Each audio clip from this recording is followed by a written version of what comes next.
Hello and welcome to the best football show. I'm Brian Baldinger at Baldy NFL across all the social media platforms. And you can download this free Odyssey app wherever you do that. Like it and subscribe to it and watch it on almost a daily basis. Well, the legal tampering period is finished. Monday and Tuesday, we saw a lot of money fly out, but all the deals become official today at 4 o'clock. 4 o'clock today, Wednesday, March 12th is where we're at. The new official NFL calendar starts at 4 o'clock today. I'll be on the NFL Network at that time between 2 and 6 when some of these deals get finals. But honestly, it's been robust. It's been active. We've seen a lot of players move. We've seen a lot of money spent. And we knew it would because the salary cap has been raised to $279.2 million. Teams have a lot of money to spend. But let's just get to it because honestly, it always starts with the quarterbacks. So literally let me see if I get this right. Last Friday, when Matt Stafford signed back with the Rams, that's really started this whole free agent quarterback carousel that has been spinning. So when Stafford went off the clock and went back to the Rams, that was the Giants' future. That's what the Giants wanted. They wanted Stafford. And the reports are out there that Giants offered more money than what the Rams are willing to offer, but the Rams give them an opportunity to win right now. And I think that combined with good money from the Rams kept Stafford. So then things got really crazy this week. We saw Geno Smith being traded, right, from Seattle to the Las Vegas Raiders because the Raiders were also in on Matt Stafford. You remember whether the meeting between Tom Brady and Matt Stafford at the ski resort in Montana was real or not real. That's another debate and another conversation. But both the Giants and the Raiders were in. So when they couldn't get Stafford, they needed a quarterback. And what'd they do? They traded for Geno Smith. So then we're all sitting back going, what is Seattle doing? What's their plan? Well, John Schneider, the general manager, had a plan. And I guess they were in contact with Sam Darnold's people, and they were able to secure Sam Darnold to a lucrative $100 million contract. So there you go, Stafford, Darnold, Geno, Rams, Seattle, Raiders. The Jets, obviously the official release of Aaron Rodgers from the Jets to the quarterback carousel is official today at 4 o'clock when he gets released. But the Jets needed a quarterback, and they went with Justin Fields. And I honestly don't understand any of the hate or dislike of Justin Fields. I don't like this. I mean, I've liked that kid since he came out of Ohio State. Give me an elite athlete with elite talent, all right? Does he have some blind spots in his game? Yeah, he does. Jalen Hurts did too. He's also the Super Bowl MVP. If you coach these guys up, and you build the team around the quarterback, you can have success the way Jalen's had success.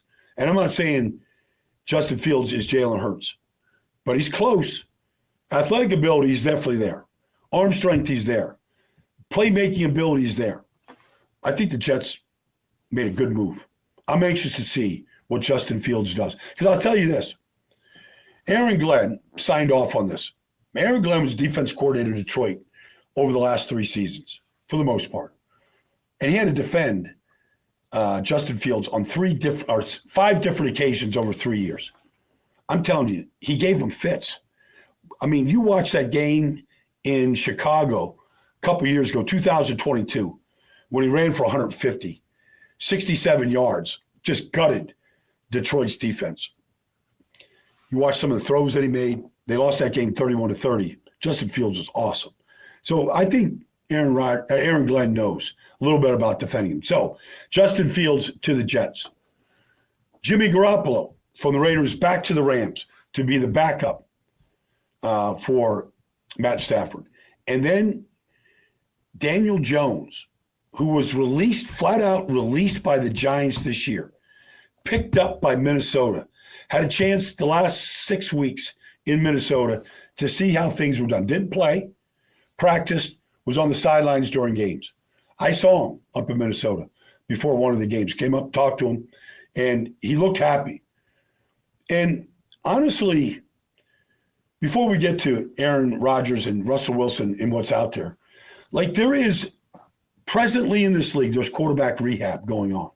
If you can get to Sean McVay the way Baker Mayfield did, the way Garoppolo did, if you can get to Kyle Shanahan the way that Sam Darnold did, if you can get to Kevin O'Connell the way Sam Darnold and maybe Daniel Jones did, if you can get to Andy Reid the way Chase Daniel or Carson Wentz, or pick a guy, done. If you can get to rehab, and who knows, maybe Wilson now leaving Denver and Sean Payton now going to the Miami Dolphins on a one-year deal. If you can get to good rehab in this league, clean the slate, tabula rasa, forget everything you've learned, everything you didn't learn. If you can get around these guys, you see the way that they game plan. You see the way that they practice. You see the emphasis on what the quarterback is responsible for during the week. You see the way a team like Minnesota, like San Francisco, like the Rams, Kansas City, how they build around the quarterback and never stop building around the quarterback. You can see Baker Mayfield, Sam Darnold, Geno Smith. You could see these guys rehabbed and build a second or third act in different places. Like I talked to Chris Godwin yesterday in Tampa about Baker Mayfield. Chris Godwin just re-signed back with the Bucs. Like all they do is rave about him. Commitment, talent, competitive fire, all the stuff that made him the number one pick. But then, you know, you go to Cleveland, you go to Carolina, where they just really don't know what they're doing. You get them bad coordinators and bad offenses. And you get them, you know, they get banged up and they get hurt and they just wash out. And then they get rehabbed. So that's what's happened to a lot of these guys. Now, we've got two places that need quarterbacks right now. Like Pittsburgh doesn't have a quarterback on the roster. The Giants have Tommy DeVito. And there's Aaron Rodgers and there's Russell Wilson out there. I did a 6-hour TV show on the NFL Network yesterday, and we hit those two players for 6 hours because literally the carousel has been spinning, right? Jameis Winston hasn't found a home. You know, there's a couple guys that haven't found a home. But there's teams that need quarterbacks. Cleveland needs a quarterback. Maybe Kenny Pickett's the guy. You know, the Giants need a quarterback. I mean, Tennessee needs a quarterback. You could just look at these teams that are needy. So Pittsburgh needs a quarterback. Giants need a quarterback. I believe that Aaron Rodgers' best fit is in Pittsburgh. And I'll tell you a story. Like, I remember 2021. The Pittsburgh Steelers went to play the Green Bay Packers at Lambeau, and I announced a game for national radio. And I'm driving through Lombardi Avenue to go park, get to the stadium, and it's just a massive tailgate session out there. Steeler fans, as they are known to travel, are all there. Packer fans, and I'll never forget this. I never forget the Steeler fans that day saying, "We're going to steal your quarterback to replace Ben Roethlisberger. We're going to steal Aaron Rodgers and make him ours, and we're going to go win a Super Bowl." Like, that was out there with Steeler fans since 2021. I heard it. I filmed some of it. I laughed at it. I thought it was funny back then. But if Aaron Rodgers wants to win a Super Bowl, and honestly, that's what he wants. He wants a Super Bowl. The best chance to win a Super Bowl is in Pittsburgh. You just got DK Metcalf. You got Pickens. They just signed Kenneth Gainwell. They're going to get Troy Fautano back on the offensive line. Broderick Jones is going to left tackle. Fautano is going to right tackle. You got two number one picks, you know, on the edges. You've got Zach Frazier, who played great at center, Sam Malo at guard, McCormick at guard, whatever. You got a line. You got Darnell Washington at a 6'8" tight end. Like, they're going to hit some players, probably a running back in the draft. You've got all that veteran experience on defense. You got a coach that's never had a losing season. Why wouldn't, if Aaron Rodgers truly wants to play, and we haven't heard from him, so he hasn't come out and said it, but if he wants to play, Pittsburgh's a good spot. Now, is he going to be committed? Is he going to be there all season? You know, I mean, can he stay healthy? All these things. That's his best chance. For the Giants, I know they were all in on Matt Stafford. All in. They thought they had him. They didn't get him. Russell Wilson, look, they're picking number 3. They could legitimately draft a quarterback and sign Russell Wilson. They could do that and draft some players, offense linemen. They could at least get a bridge quarterback that, he's going to be on his 4th offense now. One thing we know about Russell, he's going to learn the offense. Like, he's a smart guy. Now, he's 36 years old and did not play well at the end of the season. But what do the Giants have? I mean, would they rather have, it's funny because Aaron Rodgers has a home in New Jersey. The home is actually closer to the Giants facility than it was to Florham Park and the Jets facility. I believe Aaron's best shot is in Pittsburgh. I believe the Giants' best shot to sign a bridge quarterback, to get a quarterback in there right now, is Russell Wilson. Let's get to the free agent winners in this business, all right? Because I feel like there were some clear-cut winners. Let's start with the Minnesota Vikings, who got to the playoffs last year, obviously lost the playoff game. Why'd they lose? Sam Darnold didn't play well, but the line didn't play well. So you go out there and you get 2 offensive linemen. You go get Ryan Kelly and Will Fries from the Indianapolis Colts. Plug and play. You get your Pro Bowl left tackle back from injury last year. Brian O'Neill is a great right tackle. You've got Udo in at left guard. Like, you've got a big-time offensive line. Whether it's JJ's team or not yet, who knows? But the line is going to be put together. On defense, we saw the Vikings and Brian Flores take the ball away better than any other team in the league. And they go out and they go get themselves Jonathan Allen, and they go out and get themselves Javon Hargrave. They upgrade the defensive tackle position. Remember, free agency last year, they got Andrew Van Ginkel and they got Jonathan Grenard. Like, they had almost 25 sacks between those guys last year. And then in the secondary, you go out and re-sign, right, Byron Murphy, who had 6 interceptions for you, and you go out and you get yourself Isaiah Rodgers from the Eagles. Like, they got themselves literally 6 starters, 6 starters. Like, Isaiah Rodgers will take over for Stephon Gilmore, and then you got Byron Murphy. You got 2 new defensive tackles in rotation, and you got 2 starting offensive linemen. You get 6 starters in free agency.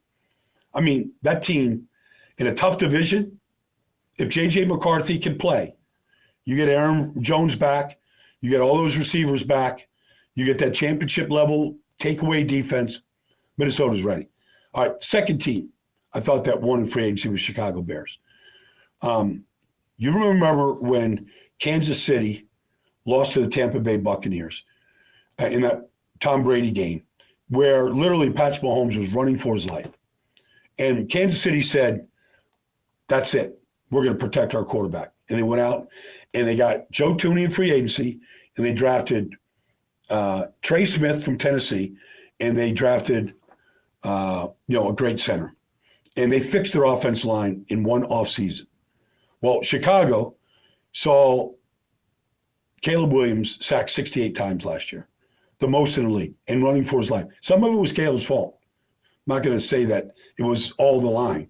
But Matt Pryor's not a starting guard. Like, they went out and they got themselves Drew Dahlman from Atlanta. They got Joe Thuney from Kansas City, who, by the way, before he went to left tackle, was the first team all-pro left guard in this business. And they went out and got Jonah Jackson from the Rams. Then they weren't done.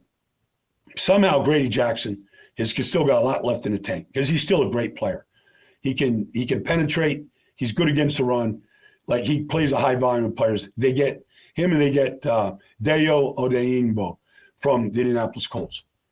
Like, they went right to the trenches. We're going to, I think that Wright is going to be a good right tackle. They might draft a left tackle in the draft and just say, okay, Caleb, we're going to fix the line. Here we go. Congratulations. And then the Washington Commanders. Like, to go trade for Laramie Tunsil. First of all, franchise left tackles aren't in every draft. And I don't know that there's a franchise left tackle in this draft. You talk about all the guys that are out there. They're not in every draft. I know Washington has not had a bona fide left tackle since Trent Williams got hurt in Washington and then went to San Francisco. So it's been at least 6-year drought. Now, Cornelius Lucas, Brandon Coleman, they've had guys fill in. But Laramie Tunsil's a big-time left tackle. Now, he had way too many penalties last year. 12 false starts. Like, I don't know why, but you got to get that cleaned up. But when you just look at the talent, the ability to protect the blind side, and then you go with what they did last year. Last year, they went and got Tyler Biadasz, upgraded center, big-time player, really good football player. They got Nick Allegretti from Kansas City. Like, they put their line together. Sam Cosmi was a draft pick. Andrew Wiley's been solid at right tackle, but maybe they try to upgrade that. But you get Jaden Daniels, build your line. You go get Deebo Samuel. I don't know what Deebo's got left. I really don't. But I know this. If there's one coordinator in this league that can unleash Deebo, it's Cliff Kingsbury. Like, I just know Cliff too well. Formations, motions, shifts, like personnel packages. You got that going on. And then they look, Adam Peters, the general manager, he helped draft Javon Kinlaw as a number 1 pick out of South Carolina with San Francisco. Like, he has not been a great player. But they lost Jonathan Allen. They've got a defensive tackle rotation. They got Johnny Newton. They drafted in the second round last year. He's a good player. I think they're going to be just fine. But those are the 3 clear-cut winners to me in this whole free agency business. Now, we're going to go talk about free agency for 4 more hours today in the NFL Network. That's been the best football show. Thanks for joining me. We'll see what Aaron and Russell do today, if anything. We have not heard from Russell or from Aaron during this whole process. So maybe today we get some clarity. And if that's the case, we'll be back here tomorrow to talk about it. Anyway, it's been the best football show. Thanks for joining me, everybody. Look forward to talking to you real soon. Welcome.